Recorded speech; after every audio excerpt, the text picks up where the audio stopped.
Good afternoon, Larry, and thanks for joining us here on Business Spotlight. I look forward to getting to know you better and learning more about your business. Okay, well, thanks for having me. Yeah, no problem. So to get started, maybe just give us a little bit about you, your business, and how long you've been in business. Okay, this is the business is Comfort View Products. We're in our 23rd year. I'm one of the founding members. We started out with myself and a partner, Jim Trigg, 23 years ago. We had 4 money investors, and then over the course of the years, Jim and I bought out the other investors, and then I bought him out about going on 5 years ago. So I'm the sole owner now of Comfort View. Okay.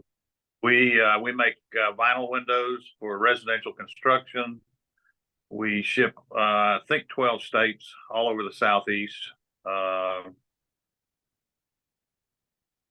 Pretty much a full line of anything that anybody would be using in residential housing. So. All right.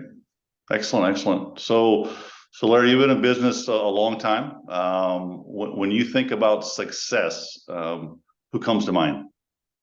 Well, with looking at that question, I really thought about it, and it's kind of I've over the years have really changed my idea of success. And if you'd asked me that 15 years ago, I would have thought about whoever I know that has the most money has made the most money. And I kind of changed my philosophy on that. I've got a younger brother that I think is probably the most successful person that I know, but he's not monetarily successful. I mean, he makes a decent living. He's a cabinet maker, but good family man, really, religious. He just my idea of a real successful guy. Yeah, it sounds like wisdom that comes with time, doesn't it? Yeah, that's excellent. Over the time you've been in business, what would you consider your biggest learning, going through that journey? I would say probably the biggest thing is to know that things are gonna happen that you're not expecting, that are beyond your control. And you just got to be able to learn that that's just the way it is, and you're going to have to deal with those things and adjust accordingly. I mean, the pandemic's a perfect example of that. Mm-hmm. Who would ever dream the whole country'd shut down? I mean, exactly. Yeah, for sure. When you look at Comfort View Products out in the future, where do you see the company going in the next 5 years? The next 5 years, I mean, we're just going to continue to grow and fill in the gaps, I guess. Like I say, we cover 12 states, but there's a lot of gaps in those 12 states. So I expect us to fill in some of those gaps, and I don't know, probably grow 20 or 30% in those 5 years. So excellent. Growth is always a good thing, isn't it? Yeah. No, growing your client, so that's what you got to do. Yeah. So you're shipping to several different states. I think you said 12. And I'm sure you're utilizing local labor and manufacturing what you're manufacturing. So I guess any thoughts on the current employment situation here in the kind of South Atlanta, Newnan, Peachtree City area? It's tight, and it's getting tighter. I mean, we've traditionally been a pretty labor intensive industry, and so we need a lot of people. They're not real high paying jobs, but I mean, we're have increased our starting pay probably 30% over the last 5 years to try and keep up with McDonald's and everybody else that's paying $16, $18 an hour. We start at $14 an hour now. It wasn't that long ago we were starting at 10. But our average employee probably is making more like 16 or 17. But now the market is tight. It's completely, it's really changed over the years. It used to be when we hired one person, we'd have 5 people lined up wanting to fill out an application just on word of mouth.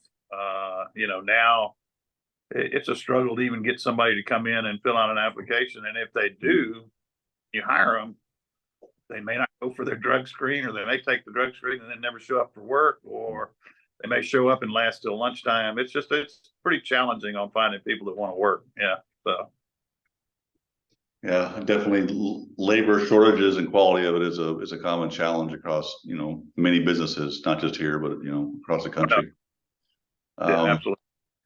So, as I said, I'm part of a business coaching firm. So obviously I appreciate the value of coaching. So I wanted to ask you this question, which is, when you look back over your life, personal life, professional life, who do you consider your own personal sort of best coach, and why?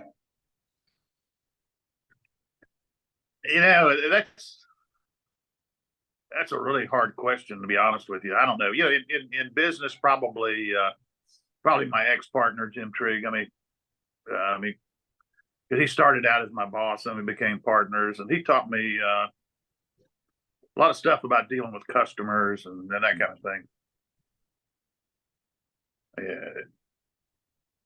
Other than that, in my personal life, I don't know. Maybe the brother I was talking about earlier. Right. Okay. Yeah. We all get influences from numerous areas, right? So whether we call them a coach or not. So you and I are both far from teenagers these days, Larry. But if you had to go back and give your 18-year-old self some advice, knowing what you know today, what would that advice be? Probably the main thing would be don't settle. And I guess part of that is money wise. In my early life, I settled for a lot less money than that was probably worth.